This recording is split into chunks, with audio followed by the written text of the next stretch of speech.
Dan tadi saya nak cakap sebenarnya, bila ada seseorang yang mempunyai bakat Okey. untuk bercakap, Uish, kenapa suara dah lain ni? jangan biarkan diri anda Hmm. diselubungi misteri. Ui, tak boleh, tak boleh. Tak boleh? Tak boleh. Okey, ada satu lagi VO yang selalu kita dengar. Macam mana? Sekarang, tibalah masanya kita saksikan persembahan daripada Syamil dan Ernie. Tak boleh. Ha? Tak boleh. Tak boleh ke? Tak boleh. Apa yang saya semua tak boleh? Tak kena. Tak kena? Tak kena. Sunyo tak boleh buat AJL. Sunio tak boleh buat Tapi ini mereka berdua legend dekat dalam dunia voice over. Kita bersama dengan Abang Zainal Arifin Ismail dan juga Khairul Anwar Azmi. Ataupun Susu.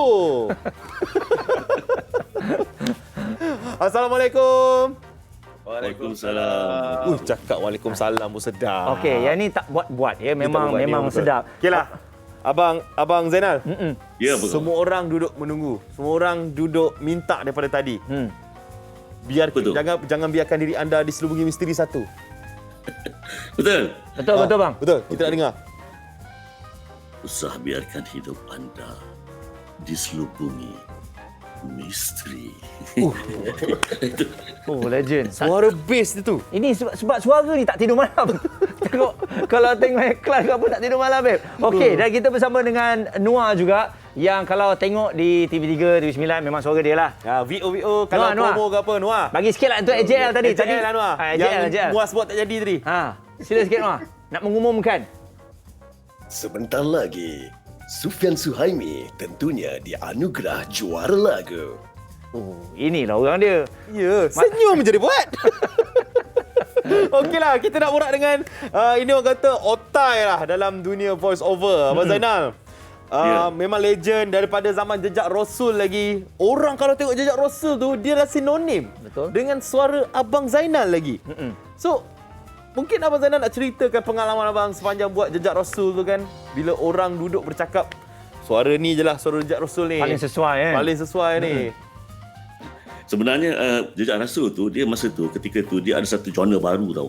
Masa tu tak ada lagi dokumentari Islamik macam tu. So Jejak Rasul tu pertama. Jadi bila kita bincang dengan tim macam mana nak buat suara tu, sebenarnya susah tau. Mula-mula kita baca macam suara macam baca berita. Sebab masa tu saya baca berita, sampai berita. Kemudian macam buat majalah 3. So macam mana cara dia? Jadi benda dia datang sendiri, dia evolve sendirilah. Bila balik, bila dapat feel tu kat lokasi tu, bila baca ayat Quran tu, dia jadi sendiri sebenarnya. Dia terjadi dengan sendirinya. Okey, dan kalau kita lihat juga Noah ni macam kalau saya kawan satu kelas dengan dia, jujur saya cakap, masa satu kelas dulu saya tak nampak pun bakat dia dalam bidang voiceover ni. Dia pun macam tak minat sangat, dia lebih minat produce program kan. Jadi Noah Sama tua rupanya kau. jadi macam mana Noah masa mula-mula explore, sebenarnya ada kelebihan suara tu? Sebenarnya betul lah macam cakap Muaz dulu, time belajar saya tak berapa sangat minat ke arah bidang seni suara. Kita lebih ke arah jadi seorang producer. Tapi masa dulu kita bekerja di TV3, memang jadi satu tanggungjawab sebagai seorang penerbit ataupun producer untuk tahu serba sedikit. Selain directing, buat script everything, kita kena tahu serba sedikit tentang voice over ataupun hosting. So ambil inisiatif tu, langkah tu untuk tahu serba sedikit supaya kita nak guide orang, kita pun tahulah dia punya basic dia. Lepas dah belajar-belajar tu jadi minat, terus jatuh cinta sampai sekarang buat voice over. Yes. Okey, nak tanya Abang Zainal. Program pertama ataupun iklan pertama sekali yang Abang Zainal buat voice over. Asalnya iklan minyak but-but lah. Okey, kita kecil lagi masa tu. Kau pernah dengar iklan but-but? Tak pernah. Tak, sebenarnya saya masuk ke bidang ni menerusi pembacaan berita sebagai penyampai berita. Jadi biasanya dulu tu penyampai berita tu antara kriteria dia antaranya ialah mempunyai sedikit base lah. Oh, tu dia. Jadi memberi sedikit authority lah ketika itulah. Sebab tu di kalangan pembaca perempuan wanita pun masa tu base tu diambil kira juga.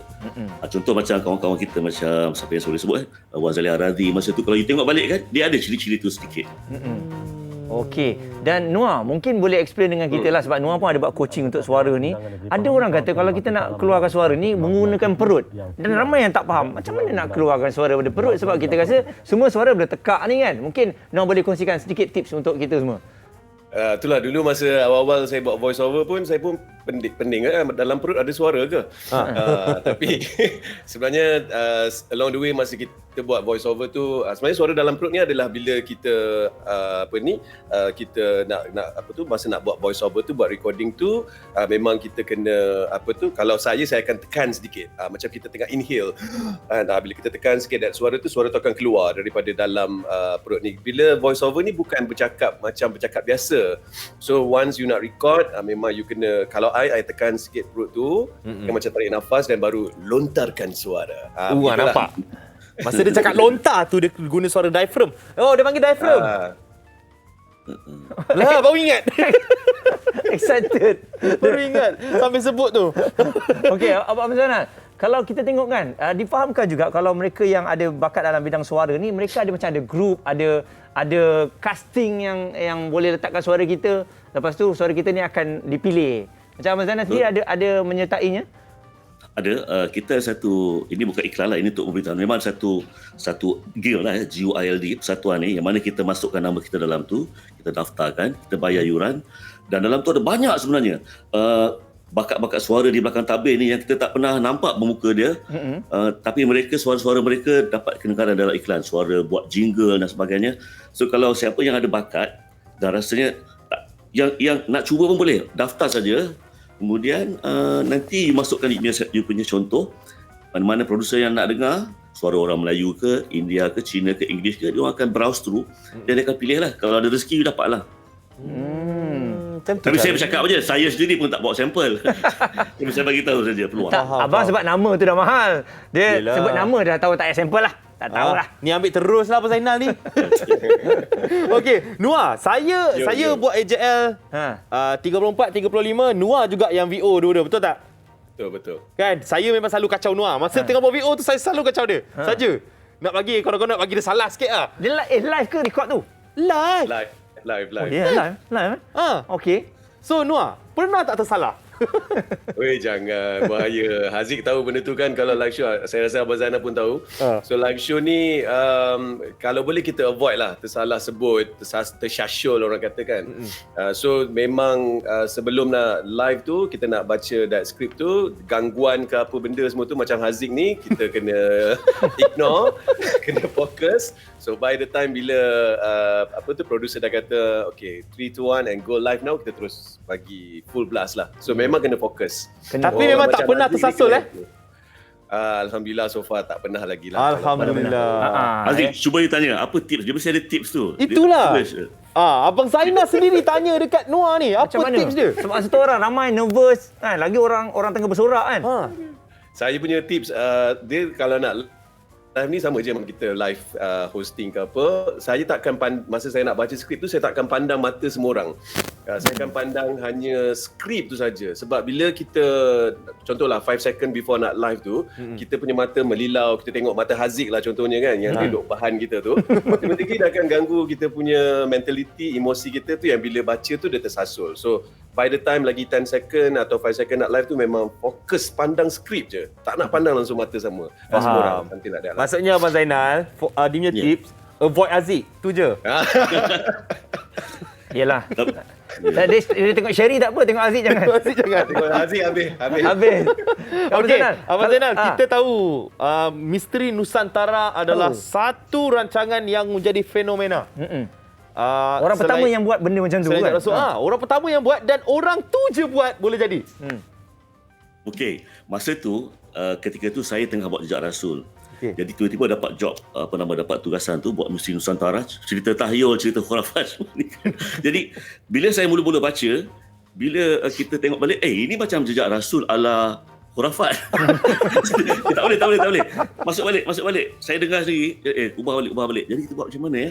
Jadi kita cubalah. Nyi Roro Kidul. Buat macam suara takut sikit. Jadilah kita maintain macam ni. Jadi benda tu kita test.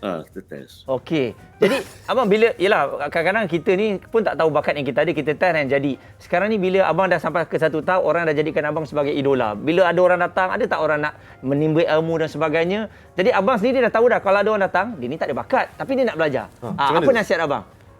Okey, begini. Dia untuk orang sangka kita ni talent voice over ni simple. Sebenarnya kita mesti gunakan juga sedikit ni lah. Bila kita dapat skrip tu, kadang-kadang skrip yang kita terima tu, contoh pertama, skrip tu maklumat dia salah. Jadi kita mesti tegur orang tu, maklumat dia salah, boleh tak saya ubah? Kadang-kadang dia boleh ubah kerana dia nak yang tu. Yang tu kita buat sajalah. Yang pertama. Yang nombor dua, kadang-kadang bila dia tak ada bakat tapi dia nak belajar, kita boleh ajar. Macam penyanyi lah. Dia nak menyanyi tapi suara dia macam ada suara ni sikit. Pulanglah pada dia cuba. Kadang-kadang ada orang nak talent yang suara kecil, suara nyaring, bergantung pada kehendak. Betul tak Noah? Betul. Noah pun ada buat kelas sekarang ni kan. Noah ada buat satu macam bagus, bengkel. So Noah mungkin boleh ceritakan macam mana datang inspirasi dan juga idea nak buat bengkel tu Noah?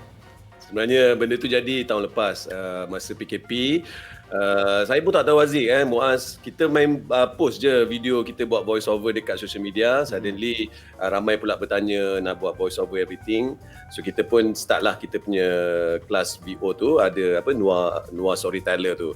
Tapi sebenarnya bila ramai dah nak start belajar ni, antara soalan-soalan yang diorang tanya adalah nak buat voice over, suara kena sedap ataupun suara kena sesedap Abang Zainal ataupun tidak.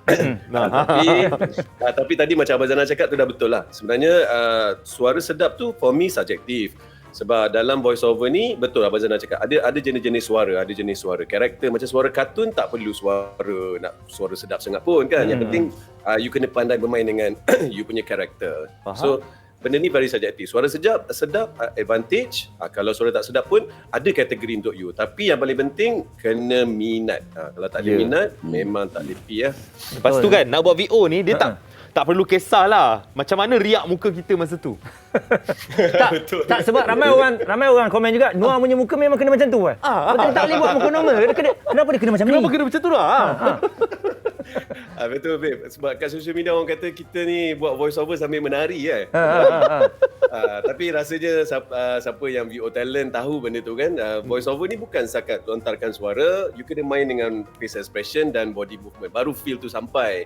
Maksud pergerakan badan tu adalah bila kita nak keluarkan emosi. Ada certain orang gunakan badan, ada yang guna tangan, ada yang kalau VO tu sampai kena emosi sedih sampai menangis lah macam tu. So that is actually salah satu teknik bila nak buat voice over. Setiap seorang talent ada teknik-teknik lain lah. Okey, Abang Zainal. Ya. Abang dah lama dah dalam bidang ni. Abang memang dah banyak dah genre voice over yang abang pernah buat. Yang paling abang suka lah, yang seram ke, yang serius ke, yang kelakar ke? Yang mana satu yang paling favourite abang lah? Sebenarnya semua tu favourite juga. Semua? Kadang-kadang semua favourite. Maknanya dia setiap satu tu kita akan masuk kita punya acuan. Bila buat misi Nusantara macam ni, automatik. Islamik macam ni, baca ayat Quran macam ni, baca berita macam ni. Kan? Tapi saya nak beritahu lah, yang paling penting sekali, apa yang kita cakap tu sampai kepada penonton. Dan kadang-kadang bukan kita punya tugas tau. Itu Allah punya kuasa. Jadi saya ingat guru saya yang pertama dulu cakap macam tu ialah arwah Abang Del, Mahathir Lokman. Apa dia kata? Dia kata, "Dek, you baca ni, orang akan faham aku baca. Apa yang you cakap? Doa Nabi Musa tu, Rabbi syrahli sadri wa yassirli amri wahlul 'uqdatam min lisani yafqahu qawli."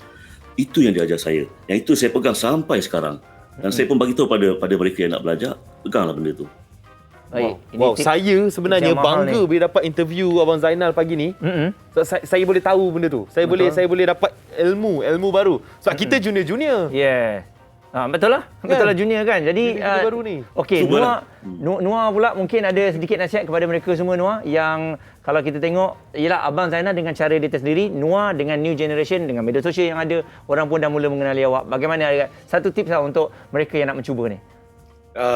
Pada saya untuk bidang voice over ni, benda ni memang kena minat dan juga usaha. Kalau kita tengok dari zaman-zaman dulu kan, dulu kalau nak jadi VO talent jadi host bukan mudah, kena pergi audition. And then dulu zaman tape kan, ingat Abang Zainal kan, kita nak record pakai tape. That's why orang selalu guna one take kan, sebab memang kena one take. Kalau salah dia kena rewind balik tape tu. Ingat lagi zaman dulu. Sekarang dah mudah dah. Tapi memang kena minat, usaha, dan rejection tu is very important. Ini bila nak buat kena reject, dah tak nak buat lagi lah. Terus macam memang Abang Zainal je dapat job. No, Abang Zainal is there because of dia go through step by step tu. Kan, practice everything. So for me, minat dan juga usaha, dan kena sentiasa percaya dengan konsep of rezeki. Setiap seorang ada rezeki dia masing-masing. Ya, jadi kita nak ucapkan terima kasih kepada Abang Zainal Arifin Ismail dan juga Khairul Anwar Azmi yang telah pun bersama dengan kita pagi ini menceritakan mengenai pengalaman menjadi suara iklan, suara program. Wow, Terima daripada kasih. dulu lagi legend. Betul. Kita akan pasti Terima kasih. merinding suara-suara anda dan kita akan tunggu suara-suara anda. Terima kasih. Stay safe untuk Abang Zainal dan juga Noah. Thank you. Alright.